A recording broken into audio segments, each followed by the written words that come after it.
All right, and we are back. How is everyone doing?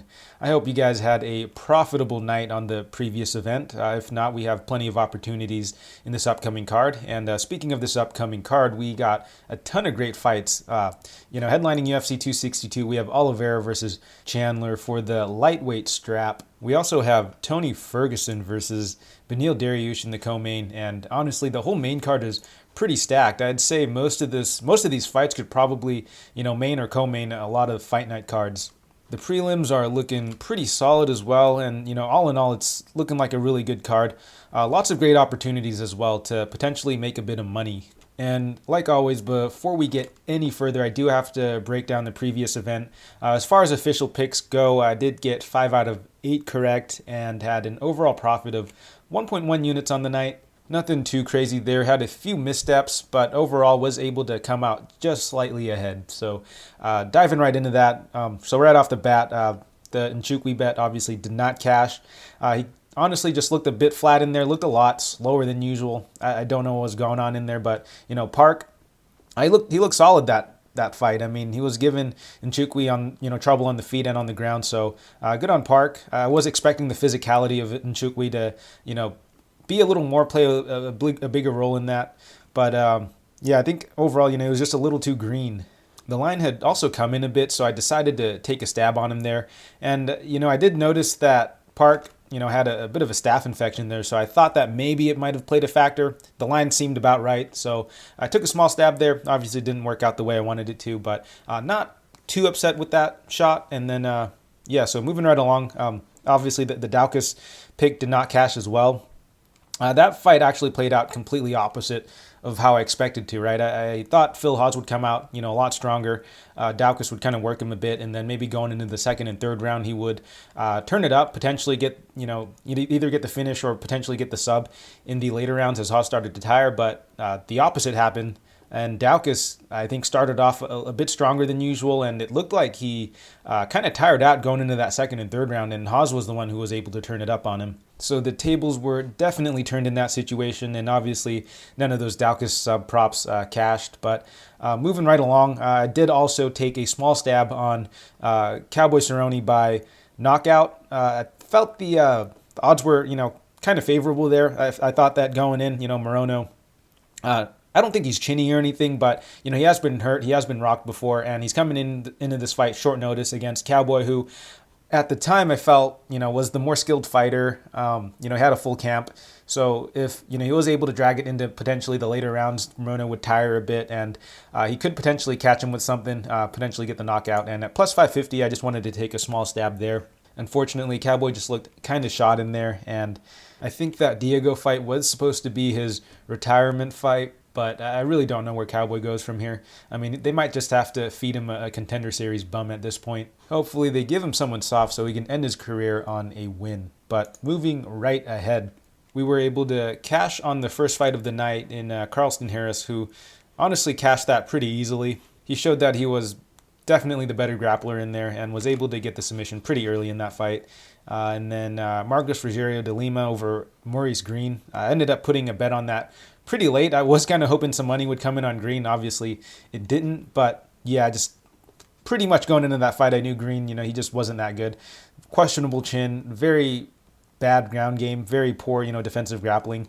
And I had almost wanted to just play the knockout prop, but decided to just play the money line because De Lima, obviously, he did show that he could just lay on top of an opponent in his Stefan Struve fight, and that was a very real possibility against Green, who has absolutely no ground game at all, and that showed in that fight. I mean, Green just had no idea what to do on his back in that fight. Spent about maybe 13 minutes on his back that whole fight, so solid pick there in De Lima. Went pretty hard on him, 3 units. And lastly, the Neil Magny bet cash as well. And, the fight kind of played out how I expected it to. Jeff Neal just isn't a very layered striker. I mean, he's a solid power puncher, good pressure, but, he's, like I said in my breakdown before, he's only fought really low-level guys, lots of brawlers who wanted to engage in those firefights with him. But, Neil Magny's not going to do that. And that was pretty much a, run-of-the-mill Neil Magny fight where he'll kind of pick at you from range, and then if you get close, he'll look to clinch up with you, possibly get a takedown, work that control time. and just make it a really just grindy sort of fight. And that's exactly what happened. Magny ended up cashing, took a small stab on the decision Magny by decision prop as well, and that cashed. So overall did come out just a bit ahead and had a 1.1 unit profit on the night. All right, so now that we've gotten that out of the way, let's get right into this card. We have a ton of good fights and again, lots of opportunities to make some money. So let's get right into it. And in the first fight of the night, we have Soriano versus Christos Giagos. And Soriano is actually going to be coming in short notice on this fight. Giagos was originally scheduled to go up against Alvarez. Alvarez, I think had to pull out. So Soriano coming in short notice. And from what I've seen from him so far on his tape, he's got pretty basic striking in my opinion. Does seem to have pretty heavy body kicks, leg kicks, so a decent kicking game. Will shoot takedowns as well. So overall, pretty well-rounded fighter, but defensively not that great. His takedown defense not particularly great either. I've seen him taken down and held down on the regional scene. He does have a tendency to give up his back as well. So yeah, overall, just nothing really to write home about. I mean, he's really just your typical, short notice COVID era sort of fighter. Something to note about this guy is, he was in the UFC, so this is his second stint in the UFC.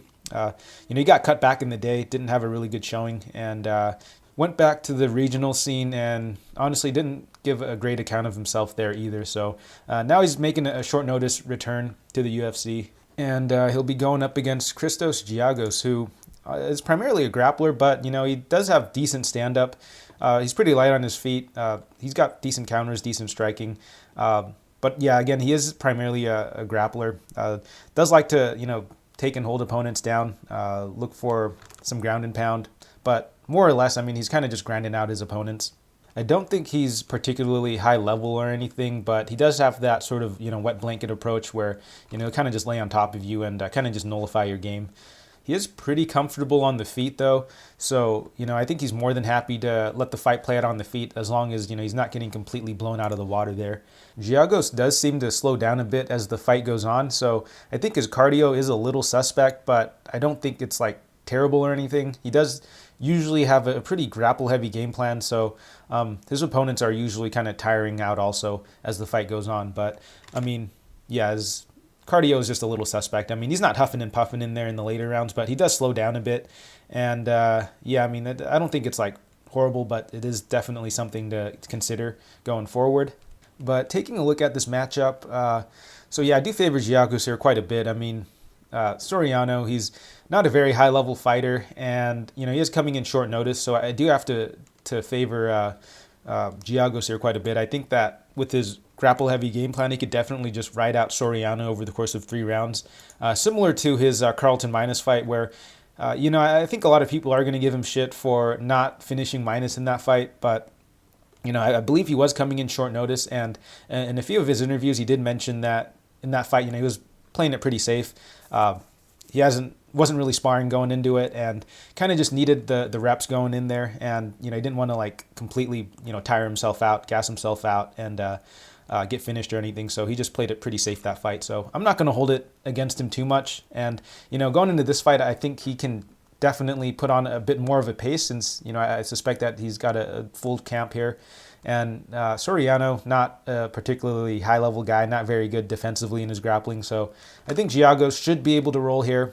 I think that on the feet, he's probably got the better striking, and as far as the grappling goes, I think he's the better grappler here too. So, just all in all, I think he is the better fighter, coupled with the fact that, again, he does have the full camp and, has way more UFC experience. I suspect, he should win pretty comfortably here.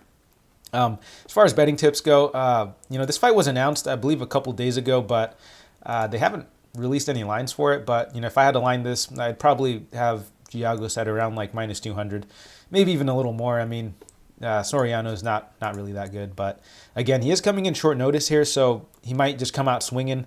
I think his best path to victory might just be to potentially catch Giagos in something early, because I don't think his cardio is going to be there. So I think in a sense that does make him a little bit more dangerous, but assuming he isn't able to catch Giagos early, I think Giagos should be able to just grind him out for a pretty comfortable win, and he might even get the finish going into that fight if Soriano doesn't have the cardio to keep up, maybe in the second or third round. So yeah, I am going to take Giagos here, and I'm going to take him by decision. And moving right along, we have Kevin Aguilar versus Tucker Lutz. And this is almost near a pick'em right now. Lutz is minus 120, plus 100 for Aguilar. And starting with Lutz, so on the feet, I mean, he's pretty flat-footed and is extremely hittable. He does seem to have pretty heavy hands and, decent counter strike or combination striking, though. He will look to wrestle, which I believe is his base, although, I feel like his top control isn't particularly good. Something to note with this guy, he was on the Dana White's Contender Series twice, and, both of those fights were pretty unimpressive, which I think speaks volumes about this guy. And in one of those fights, he was going up against a guy in, what's his name here?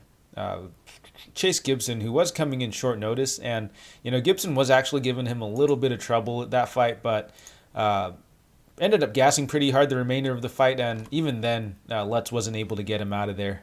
His opponent, Aguilar, isn't much to write home about either. I mean, this guy is pretty low output on the feet. Likes to pump the jab out, throw the overhand. Seems to have decent counterpunching as well, but overall has had a pretty unimpressive UFC stint as well.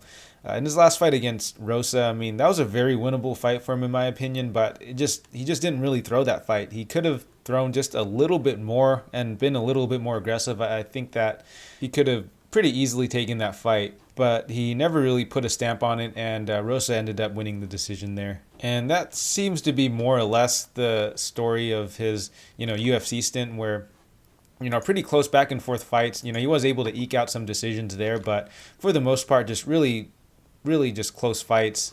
So yeah, I can't disagree too much with how the line is lined right now. I mean, this is going to be a pretty close fight in my opinion. Yeah, this is a pretty low-level fight, and this honestly kind of reminds me of that two-button meme where the guy has to choose between two really awful choices. I mean, we got two guys who, are pretty bad, two Contender Series guys, so, what do you do here? Who do you fade? I think I got to go with the guy who's got a little bit more UFC experience, and that's going to be Kevin Aguilar, but very low-confidence pick here. Overall, I just feel that Aguilar, he's going to be the better striker. Lutz, he will be, he will have the heavier hands and he will have that wrestling to go to, but Aguilar's got pretty solid takedown defense. And, with how hittable Lutz is, I think that Aguilar won't have any issues landing clean on Lutz. The only issue is the guy just doesn't fucking throw, but outside of that, I think he should be getting the better of the exchanges. Ultimately, I could just see this fight playing out in so many different ways. Yeah, I can definitely see, Aguilar touching up Lutz, but I do see Lutz potentially landing some pretty heavy shots of his own, potentially getting some takedowns, maybe, getting a bit of control time against the cage. But ultimately, I do see this being a pretty close fight. But something to consider here, though, is, for Lutz, I feel that Aguilar will be his best opponent so far, or the toughest opponent for him, whereas for Aguilar, Lutz will be a pretty big step down in competition. I mean, I think a lot of the guys that Aguilar's fought will mop the floors with Lutz pretty easily. So, yeah, I think I'm going to just edge it out to Aguilar ever so slightly, but yeah, this is going to be a pretty close fight in my opinion. So the pick here is Aguilar, but neither guy inspires enough confidence for me to want to put money on them. But yeah, I'll just pick Aguilar as the official pick here. And moving right along, we have Gina Mazany versus Priscila Cachoeira. And man, this is a really low-level fight, but Mazany's going to be the minus 220 favorite. Comeback on Cachoeira is plus 185. And I just got to say right off the bat, this line is way off, way off. No way Mazany should be a minus 220 favorite over anyone, even over Cachoeira, who, even though she is garbage tier, shouldn't be that big of a favorite over here. But yeah, taking a look at Mazany, I mean, she's got really basic striking in my opinion. She does kick and jab to the body pretty well and does seem to have a bit of a grappling game, but outside of that, she's just not looked good at all in the UFC. I mean, if she's not getting finished, she's getting pushed up against the cage, just being held there, and just overall has not looked good whatsoever. And I think that she might potentially have durability issues as well. I mean, yeah, she's been finished by Julia Avila and Macy Chiasson, where you could argue that, these guys are prospects, but I mean, still getting finished by, I'd say, lower level prospects is not a good look, especially at, the 125 division.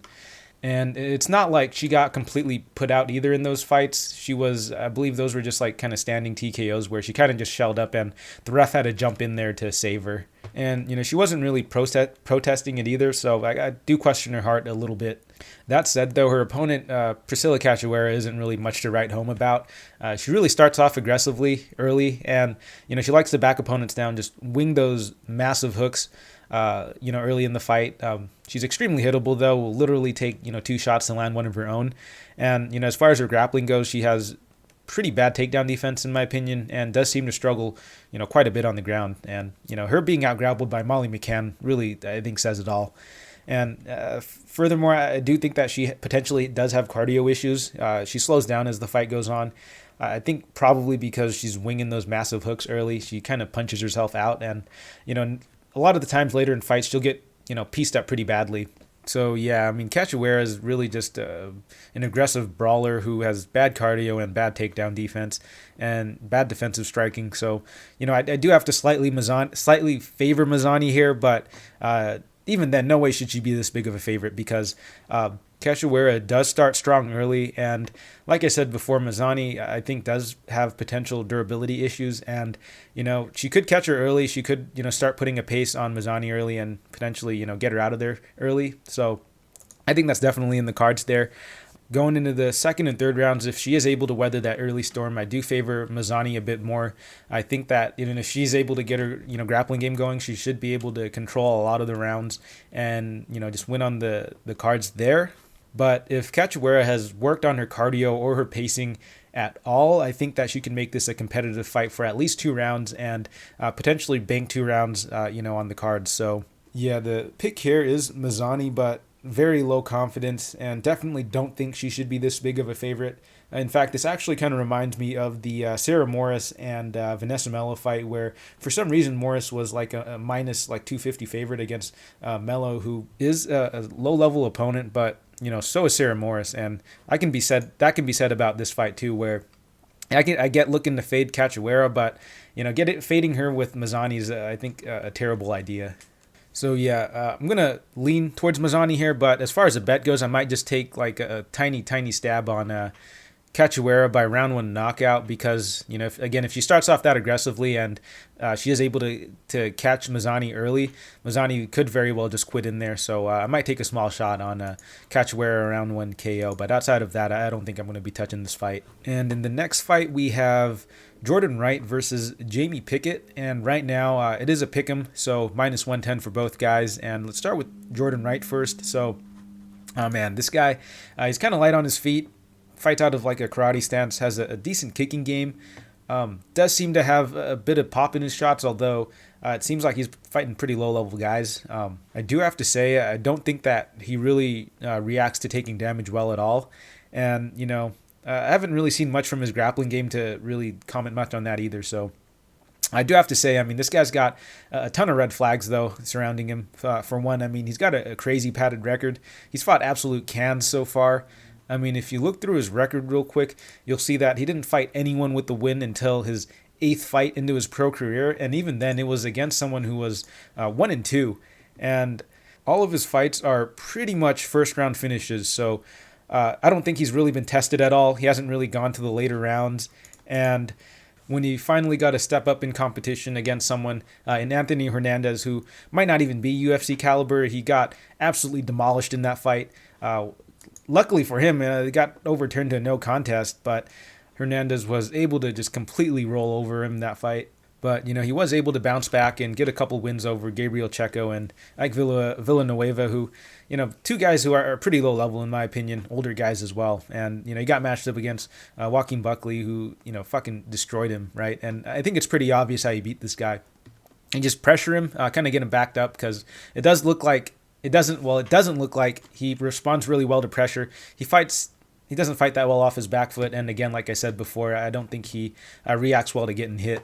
But taking a look at his opponent, Jamie Pickett, so, he's going to have the length and the reach advantage. He's a pretty tall, lanky sort of fighter, but I don't think he uses his length particularly well. He does have decent kicks, but he doesn't really throw them much.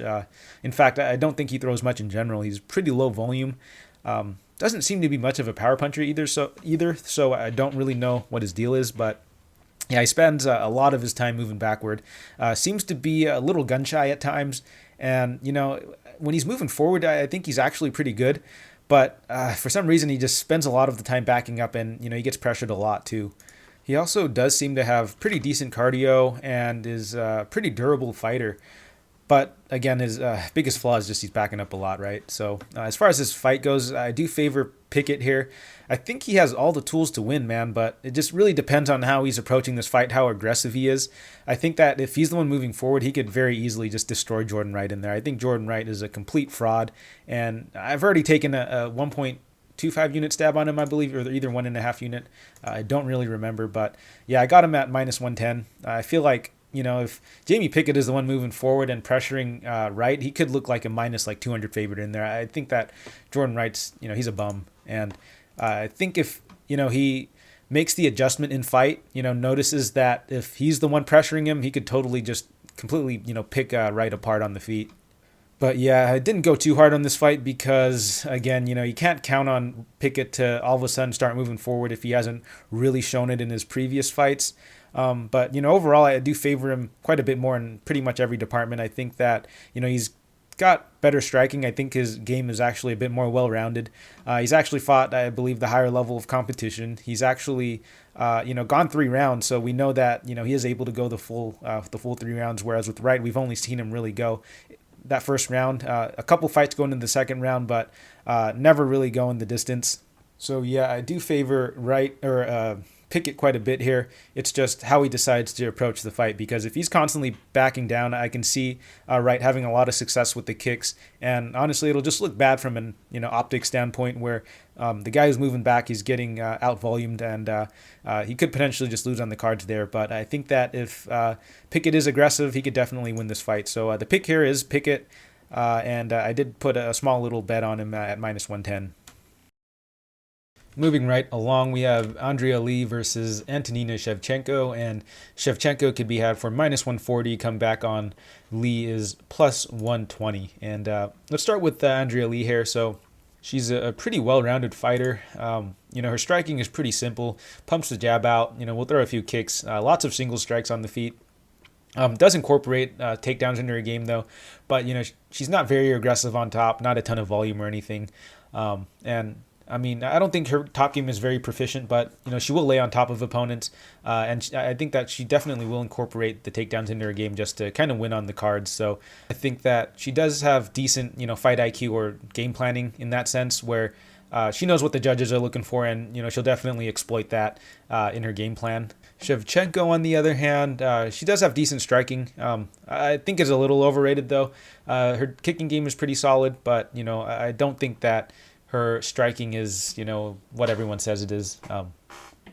She does look to occasionally cage push, land a few trips as well, but man, her defensive grappling is pretty bad though. Her takedown defense isn't great, and she just looks really bad off her back. I mean, in her fight against Chookagian, where Chookagian isn't even a grappler. I mean, she's not really known for her grappling at all, and I don't think has really shot a takedown outside of that fight. Even Chookagian was able to just take her down and just pretty much just grind her out for about 15 minutes. Honestly, I don't have too much to say about this fight. It's honestly kind of a bore watching tape on both of these fighters. So if I had to make a pick, I'm going to slightly lean towards Lee because, Shevchenko, I think she does have the advantage on the feet, but I don't think it's like by a crazy margin or anything. I think that Lee could definitely, keep it close on the feet. And if she gets her grappling game going, I think that she definitely can win. I think that, if Shevchenko gets her grappling game going, though, she could potentially win too, because Lee doesn't really have good defensive grappling either. So I think whoever is able to get their offensive grappling going could very easily just grind out the rest of the round, just laying on top. But yeah, I don't think there's a ton of value left on Lee at this point at +120. I don't think that there's too much value there. But again, if I'd had to make a pick, I think I'm just going to side with Lee. I think that she will have a little more volume on the feet, and just seeing the massive hole in Shevchenko's ground game gives me a lot of hesitancy when it comes to picking her. And you know, she's pretty old too. She's 36, so I really don't think that she's going to be making a ton of improvements, in her defensive grappling, or even in her striking. I think if anything, she's going to be on a bit of a decline. Even though, yeah, she's training with Valentina and everything, but honestly, I don't think she's really looked that impressive in any of her fights. So I'm going to pick Lee here. I don't know if I want to bet her at plus 120. Again, I don't feel that the value is quite there. But I do think that Lee could potentially edge it out, even though, I don't know. I mean, Lee's got a couple of split decision losses already, and, her fight style is not very conducive to, winning handily on the cards. Because I think if, other fighters are able to keep it close and get their, grappling game going, they could potentially, edge it out on the cards as well. So I think this is a pretty 50-50 fight, but if I did have to pick a side, again, I'll go with Lee here. So I pick as Lee, and I'm not sure if I'll bet it just yet. And moving right along, we have Mike Grundy versus Lando Vannata, and this is near pick'em right now. Minus 115 for Grundy and minus 105 for Vannata. And starting with Grundy, so on the feet, he is, moves pretty well, is pretty light on his feet. Darts in and out of the pocket, pretty heavy hands, but, striking is pretty basic, and he does have pretty low output on the feet. He also has a tendency of kind of just admiring his work, leaving his chin exposed when he's, after he's throwing. But at the end of the day, he is primarily a grappler. He's got pretty solid wrestling, good timing on his double. Seems to have pretty solid jiu-jitsu as well, at least from what I've seen on the regional scene. He will look to advanced positions, attack subs, and is pretty heavy on top. That being said, though, it is on the regional scene, and, he's been handling guys there, but doesn't seem to be having quite as much success at the UFC level. That being said, though, it's only been 2 UFC fights that he's had against 2 guys who have, pretty solid defensive grappling at that.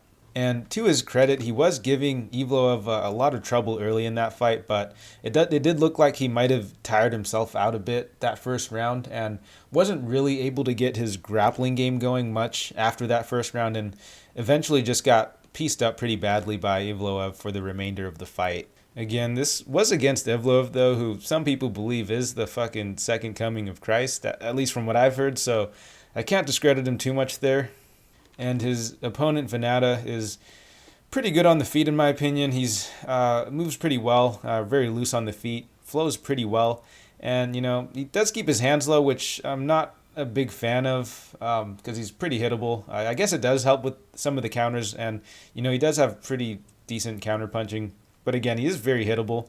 Doesn't seem to have too much power, and his takedown defense isn't particularly great either. He's been taken down and held on the ground by multiple opponents: Green, DeCasey, Frivola, Close. These are all guys who, they do have some grappling, in their game, but these guys aren't like really high-level wrestlers or anything. But taking a look at this matchup, this is a pretty tough one to call because I feel like on the feet, Vannata's going to have a pretty significant advantage. Grundy's just too basic on the feet. I mean, he's really low volume and he's extremely reliant on landing that, that power shot.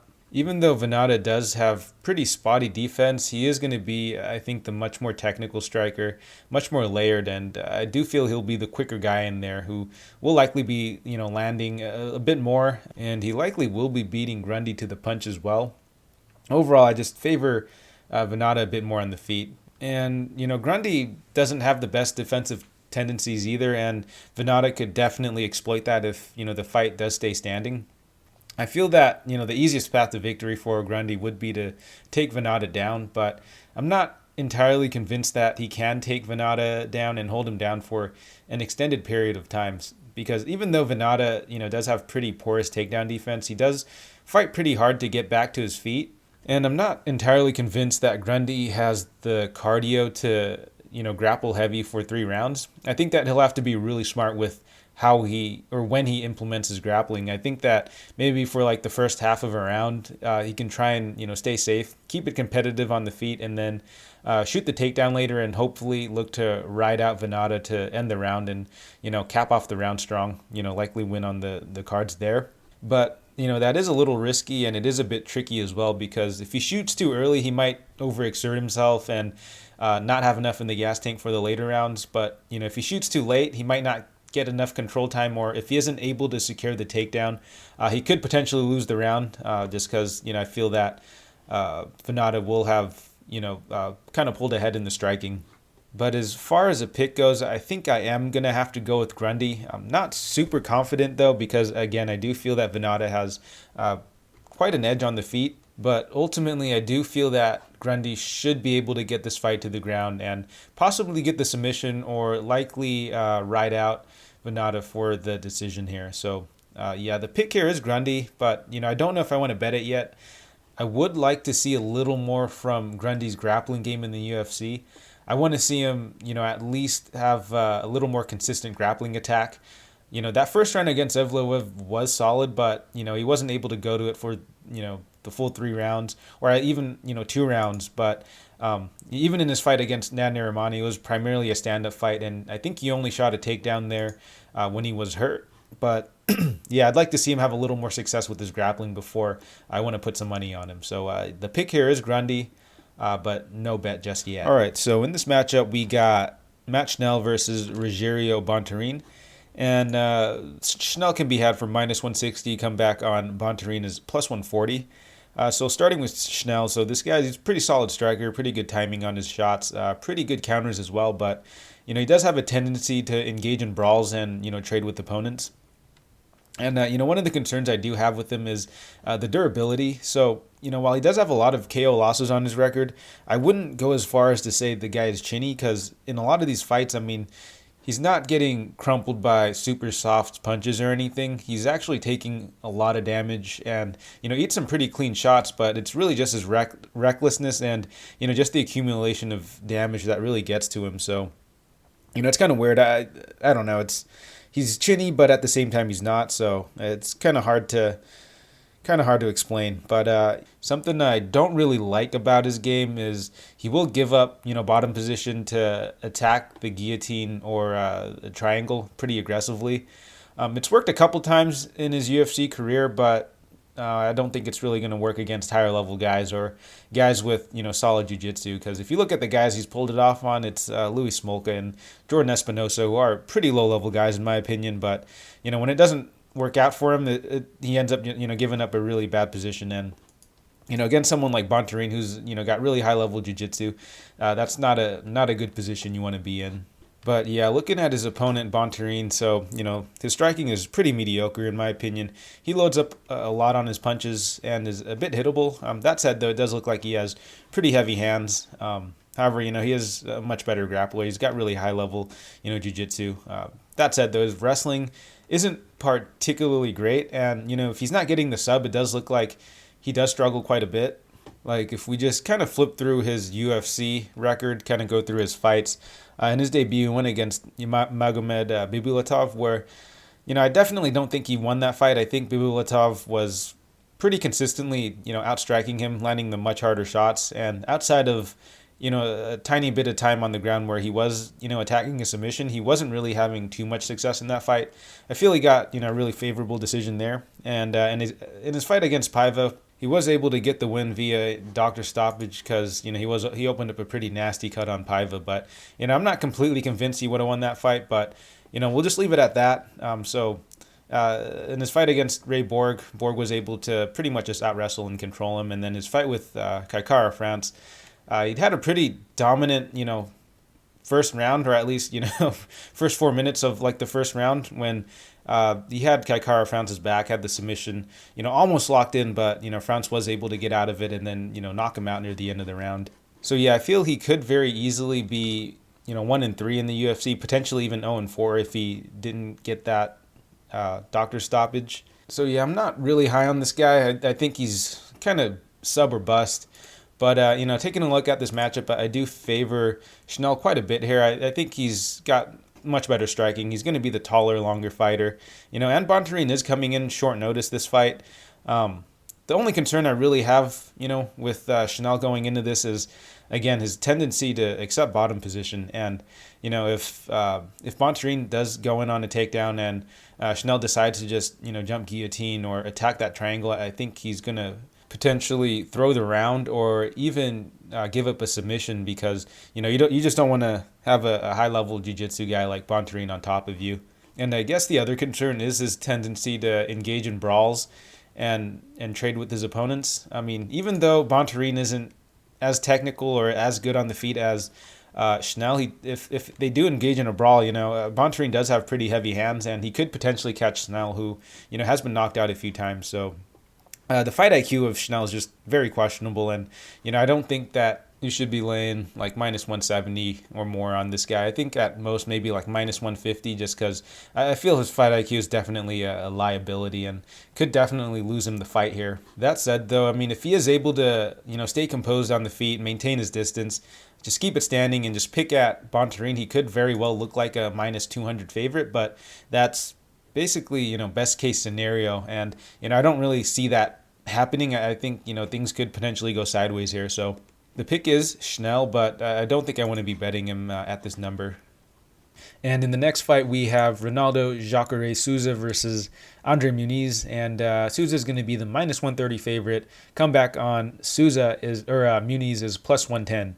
Muniz is the underdog here. Sorry.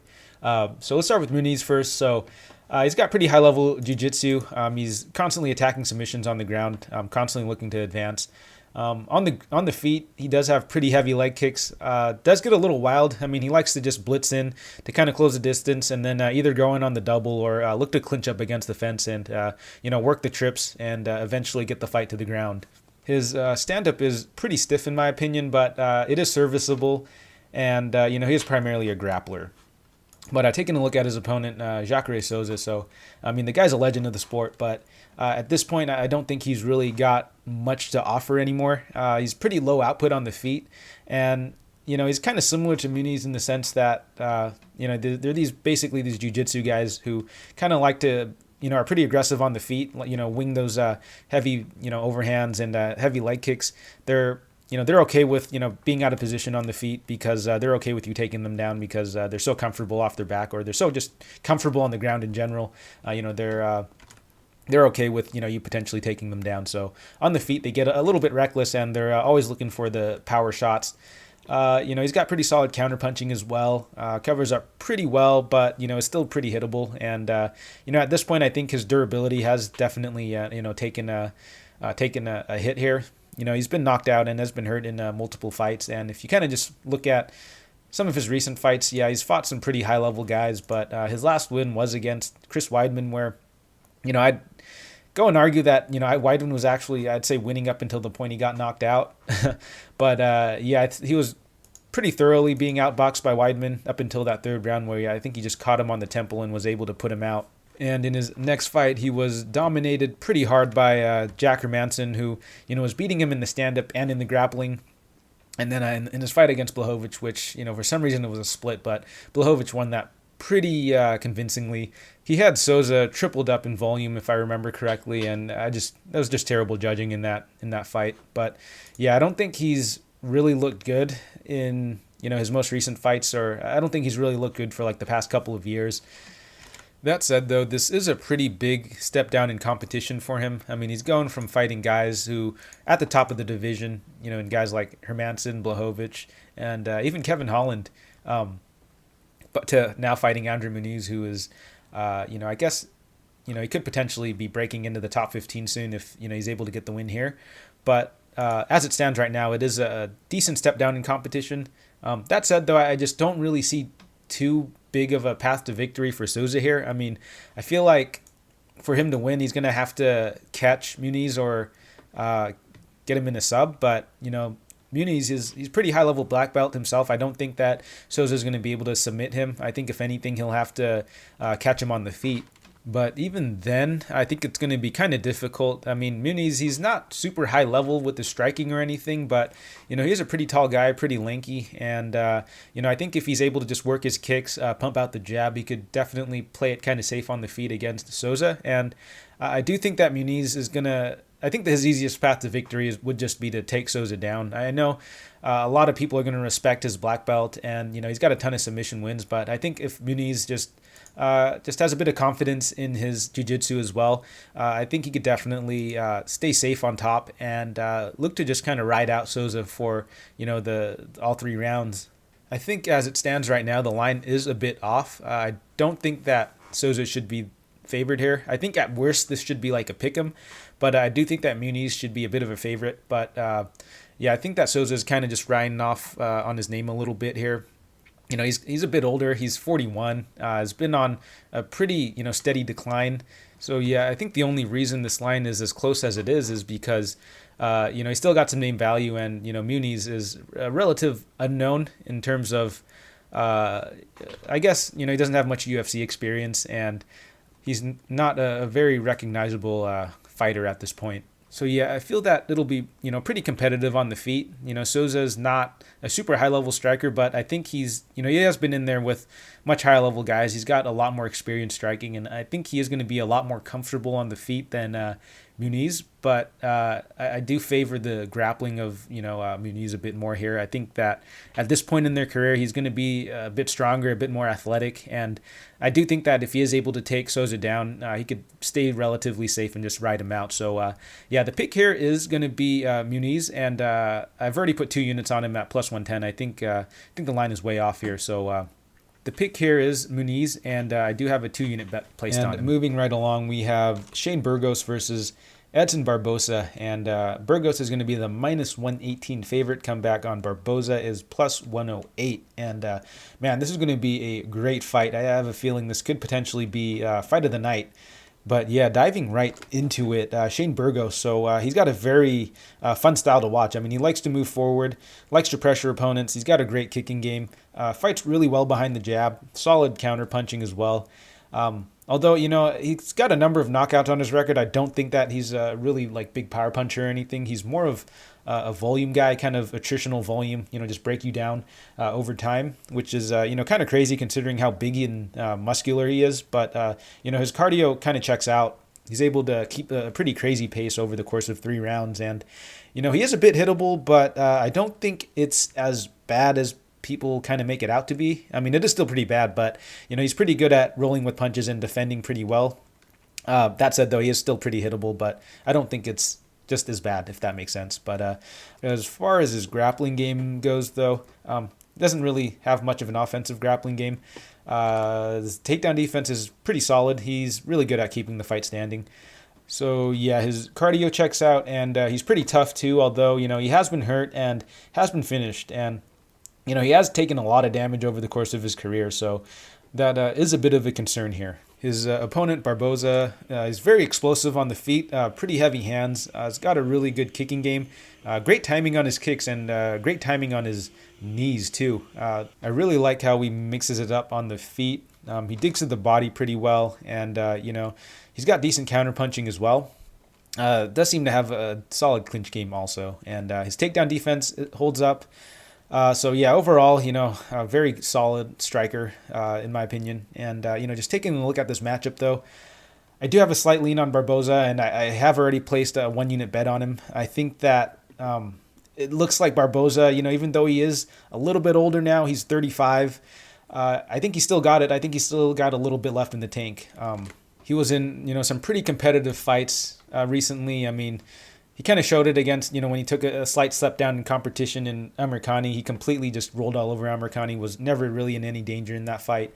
Was in a really competitive fight against Dan Ige and Paul Felder, all guys who, are, ranked. And, did lose to Gaethje pretty early, but, I mean, Gaethje is just coming off of a title shot here. So, really high-level guys, whereas with Shane Burgos, Shane Burgos is a solid fighter, but compared to these guys, I think he is a step down in, competition in terms of his technical ability. I mean, Shane Burgos he's good, but, he's a bit flat-footed, and he is a bit hittable. And against someone like Barboza, who, is, I think, still not completely washed, I think that this is a pretty good stylistic matchup for him. That said, though, I do think that it is going to be a pretty close fight. It's going to be potentially a war. I mean, I kind of do think that Barboza can catch Burgos early. I mean, he's got very quick hands still very explosive, and his counter punching is still very good. And again, he still throws those heavy leg kicks.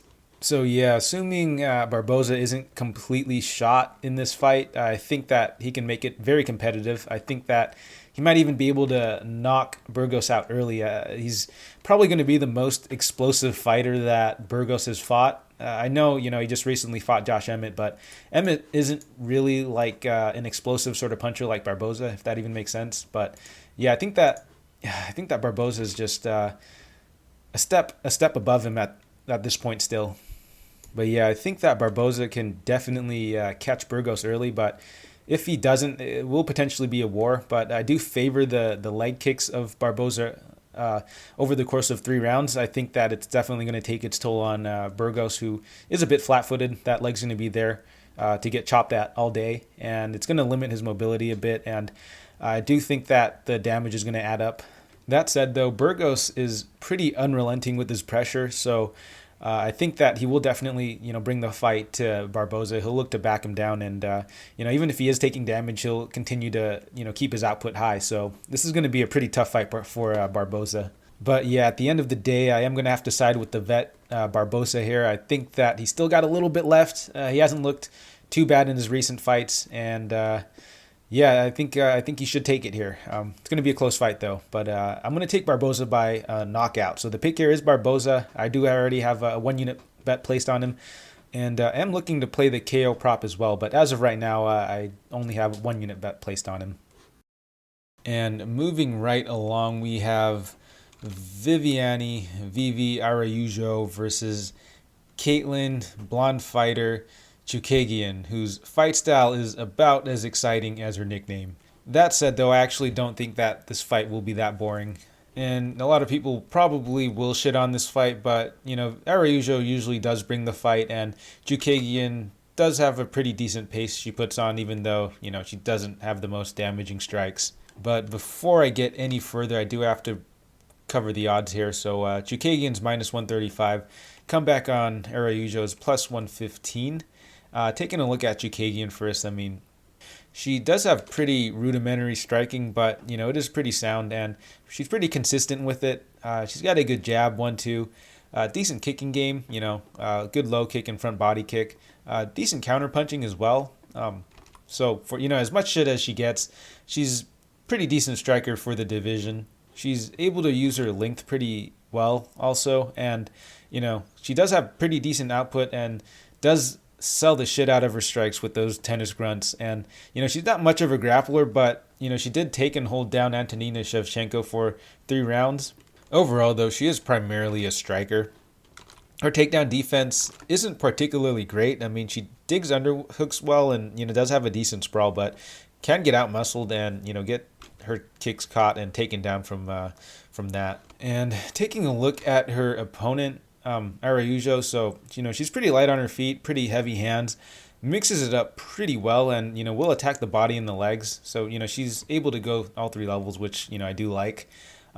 She does have decent grappling, supposedly, but I haven't really seen her go to there at all. I mean, I think the stats are pretty misleading. I think it says that she averages 2 or 3 takedowns a fight or per 15 minutes, but in a lot of those fights, I've just seen her, she gets her opponents to the ground, but usually has them, stand back up pretty quickly. She doesn't really seem to engage in the ground game too much.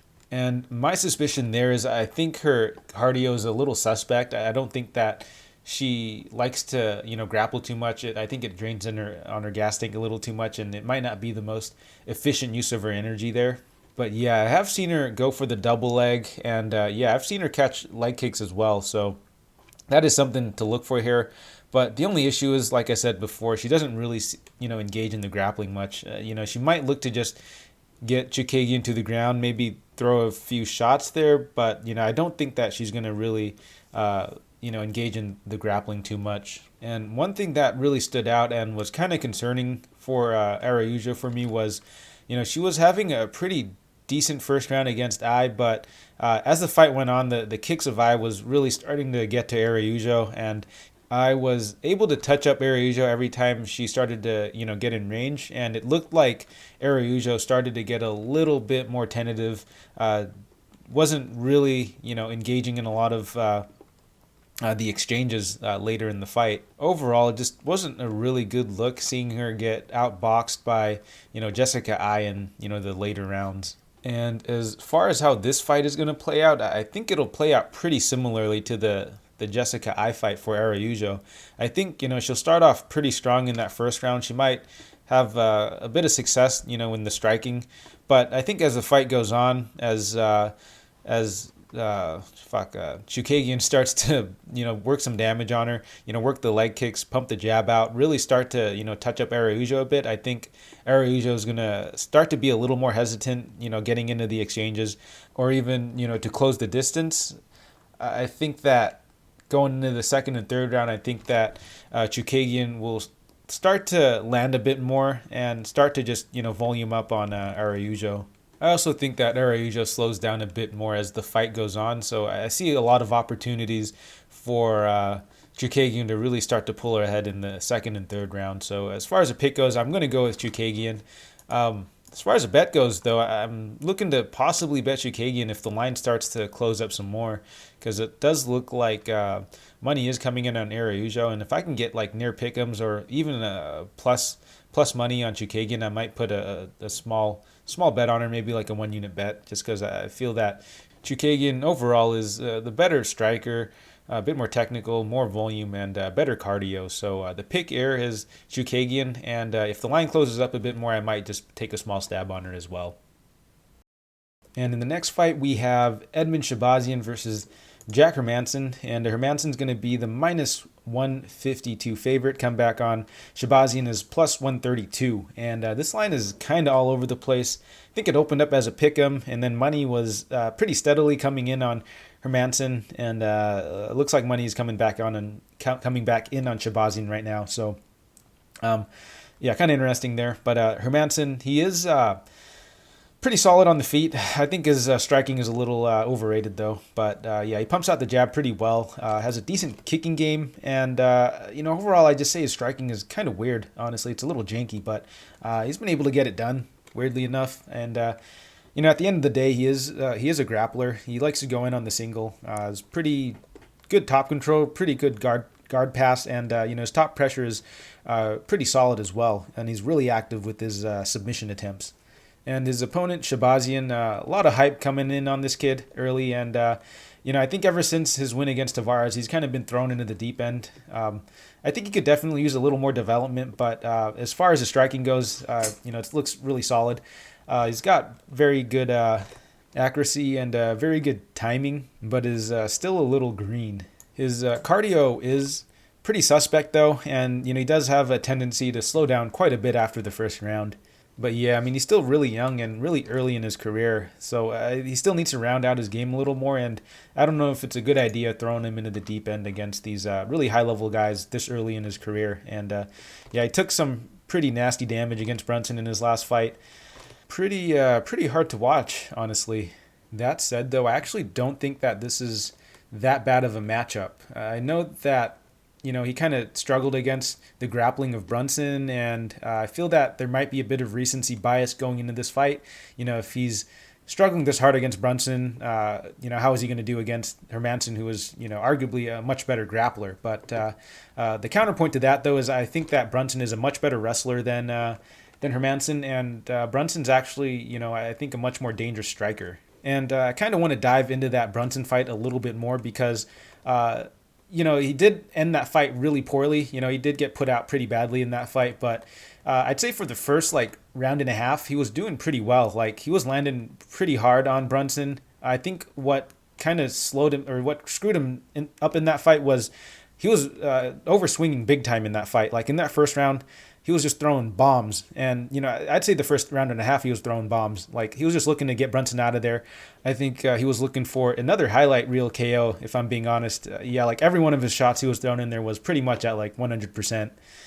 I mean, it also didn't look like he was really setting anything up. He was kind of telegraphing a lot of his punches and just really sitting down on him. He was essentially hunting for the KO instead of letting the KO come to him. And I think going into that fight, he was buying into his own hype a little bit, because in this fight against Tavares, he was much more composed in there, much more relaxed. And I think that, the hype was, I think, starting to get him a little bit, because he started that fight off against Brunson, very aggressively, almost, it was kind of uncharacteristic. But I think what people remember the most about that fight were the ending moments when he was getting his head dribbled off the canvas by Brunson. I think a lot of people are kind of neglecting the fact that, he actually had a pretty good performance up until then. And I think it's definitely something that's fixable. I think if he, paced himself a little better, came in with a slightly better game plan, he could have had a much better showing. But what essentially happened was, he gassed himself out, throwing those bombs for the first round and a half, and Brunson was able to just pound him out for, the remainder of the fight. But, as far as this matchup goes, I think I am going to go with Chookagian here. I know I'm probably going to catch a bit of flack here, especially with the holes, in Chookagian's game, or defensive grappling, and his cardio issues. But I do favor him quite a bit more in the striking. And, Hermansson, I feel like his durability is a little questionable. He did get sat down by Vettori, who, isn't really a good striker in my opinion. I think that if Chookagian is able to stay composed early, if he's setting up his shots a little better, I think that he could potentially knock out Hermansson here. And, I actually don't think that Chookagian's defensive grappling is that bad. I mean, it's not great either, but, his takedown defense, I think, is solid. He's actually decent at getting back up to his feet. It's just that, obviously, when he's gassed out, he's not able to really, get his defensive grappling going at all. So if he's made any sort of adjustments going into this fight, I think that he's got a good shot of winning this. And secondly, I just don't think that Hermansson's wrestling is actually that great. So yeah, I just feel that Chookagian is going to be the much more dangerous striker on the feet. I don't think that Hermansson's really going to be much of a threat, on the feet to Chookagian. I do think where the line originally opened up, it was a little ludicrous, but as it stands now, I think it's pretty fair. I don't see too much value on each side, but for some reason, I just feel that Chookagian's going to get the knockout here. So, yeah, I don't know if I'll be betting this fight. I think if anything, I might just take the Chookagian by knockout or Chookagian first round knockout prop. But as it stands now, I don't see too much value on either side. And in the co-main event, we have Tony Ferguson versus Beneil Dariush. So right now, Tony Ferguson is going to be the plus 127 underdog, and Dariush minus 147. So let's start with Ferguson first. So, man, he's a very exciting fighter to watch. Very aggressive, unorthodox style. Mixes it up very well on the feet. Loves to throw those elbows, those patented elbows. And, he's constantly working. He's got a very, attritional sort of in-your-face sort of style. Defensively, he's always been a bit hittable, but that's kind of how his style always works. Like, he'll take his shots and then just turn it up on you into the later rounds, because he's got, pretty phenomenal cardio, next level toughness, and can usually just push the pace and just absolutely lay it on his opponents, going into the second and third round. However, the issue with that is it's not a very sustainable style. And, I'm kind of surprised he was able to pull it off for so long. But now that he's on a bit of a decline, it's kind of hard for him to take that much damage and, just look to outlast opponents when, he doesn't quite have the strength or the speed or the athleticism to really, claw his way back into a fight. So now we essentially get a Tony who's, able to take the damage early, but doesn't have quite enough in the tank to put it on you into the later rounds. So he's essentially just taking a ton of damage now as he's gotten a little bit older. So, his toughness and his cardio is likely still there, but the physicality isn't, unfortunately.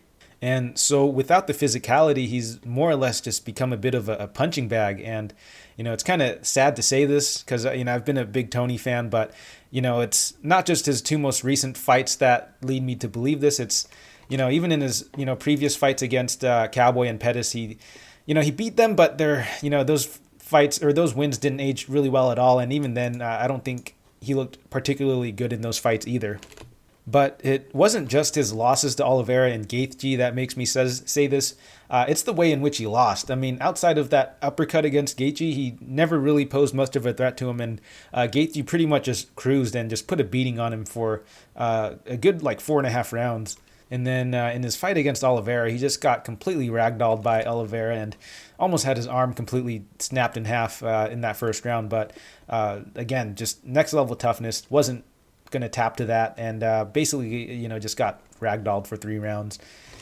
Yeah, that was pretty rough to watch, but fortunately, I think he's getting a bit of a step down in competition in Dariush.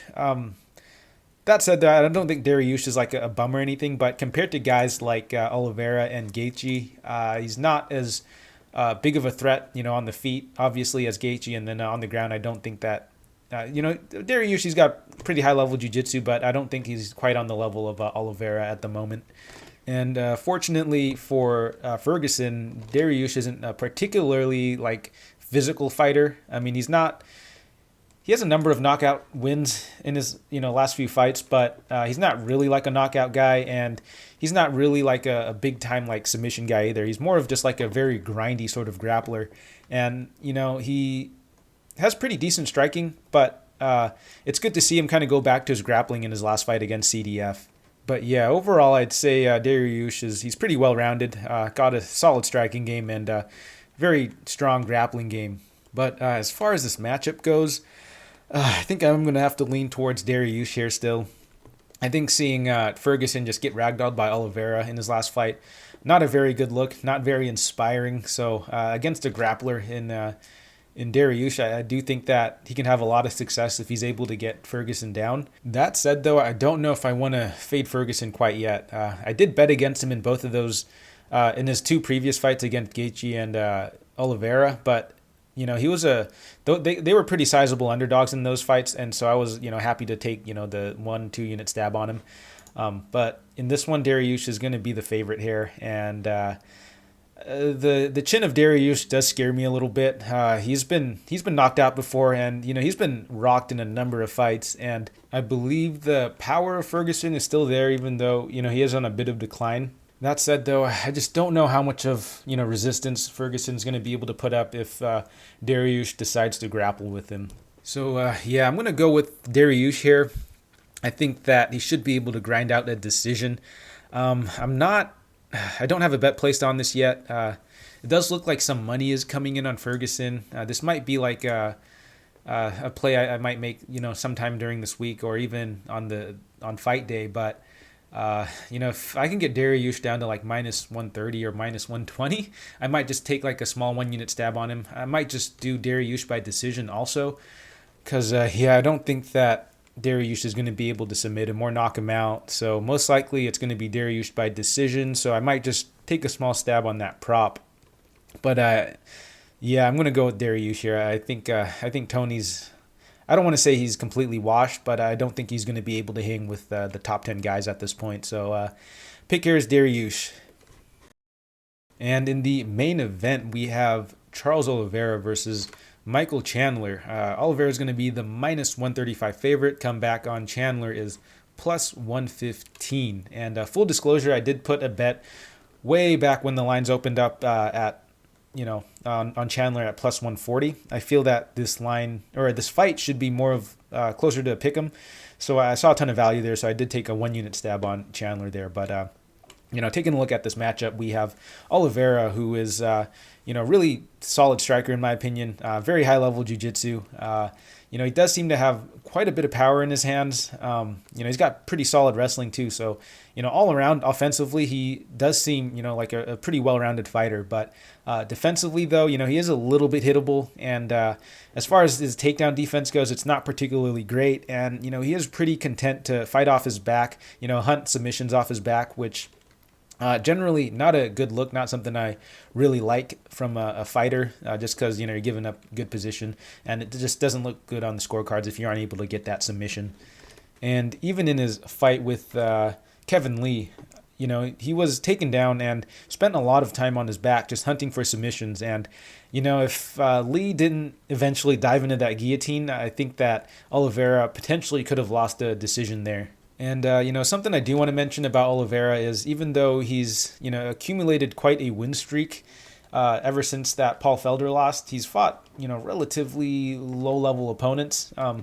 That said, he's kind of handled them, a lot of finishes over, solid vets, but overall I'd say pretty low-level guys. And, in his fight with Kevin Lee, like I said before, I think he was potentially on his way to losing a decision, but was able to snatch up that guillotine. And then his most recent fight against Tony Ferguson was able to just completely, ragdoll him there. So yeah, very solid win streak, but slightly questionable in terms of, level of competition there. But taking a look at his opponent, Chandler.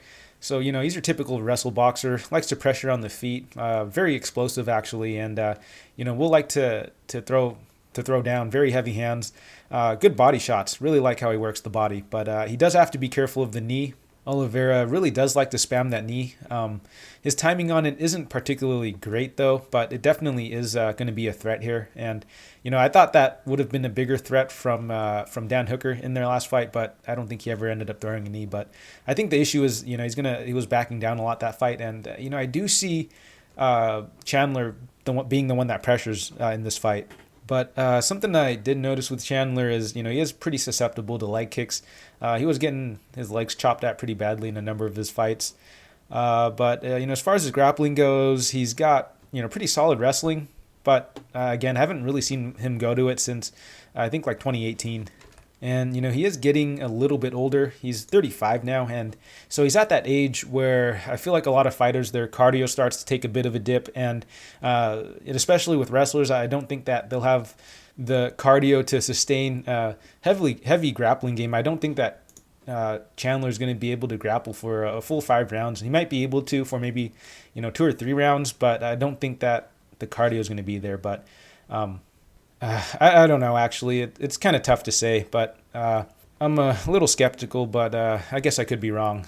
Anyways, taking a look at this matchup, I do feel that, this is kind of a pick'em fight. I think that it could really go either way, so that's why I took a small shot on, Chandler at plus 140. I just felt there was a bit of value there. Anyways, the reason I'm slightly leaning towards Chandler, though, is because I think he's going to be the one that's likely, pushing the pace. He's going to be the one that's pressuring, and I don't think that Oliveira is as good on the back foot. Both guys do hit pretty hard and are pretty dangerous on the feet, but I do favor Chandler a little bit more there. I mean, with that being said, though, I do think that both guys can put the other one out, but I do slightly edge it towards Chandler there. And then on the ground, I do slightly edge Oliveira on the ground there a little more. I think his jiu-jitsu is going to be a little more slick. But I do favor the wrestling of Chandler a bit more. And while Chandler has really high-level jiu-jitsu, I don't think that he'll be able to sub Chandler if Chandler's the one on top. And more often than not, I do expect, if there are any grappling exchanges, for Chandler to be the one that's on top. And Chandler did make a pretty good point in one of his interviews where, he was up against Yamauchi and, he was on top of him, but, Yamauchi, submission, expert, wasn't able to get the sub on him. And I suspect that'll be the same case here where, if Chandler's going to be, shooting takedowns, I think he could be relatively safe. And with how content Oliveira is on his back, I think that he could give up rounds if Chandler decides to shoot for the takedown. So yeah, overall, I do favor Chandler a little bit more. I think that he's a little bit more dangerous on the feet, but again, Oliveira is very dangerous there as well. I can definitely see Oliveira catching Chandler and knocking him out. But I do favor Chandler ever so slightly there. And then on the ground, I think that if Chandler's the one, wrestling, I think that he'll have the advantage there as well. So the pick here is Chandler, and I want to say he gets it done by knockout, but I wouldn't be surprised if he goes to his wrestling and is able to grind Oliveira out over the course of 5 rounds, or maybe even get a ground and pound. But I'm going to lean towards knockout, so I got Chandler here, and I got him by knockout. All right, and that'll do it for this episode. I hope you guys enjoyed that. Hope you found it useful. And let me know what you guys think on some of these fights. I know I'm kind of slow with responding to some of the comments, but I'm really only on there like maybe 2 or 3 times a week. But I do read the comments, and if you guys make pretty compelling arguments for one fighter or another, I am open for discussion there. So yeah, let me know what you guys think. And lastly, I do have to say, if you found any of this content useful or enjoyable, or if you've made any money fading my bets, give this video a like, give me a subscribe. It really does help the channel, and maybe hopefully a little further down the line I could add a little bit of production value to this. But yeah, appreciate anyone who's made it this far, and I'll catch you guys next week.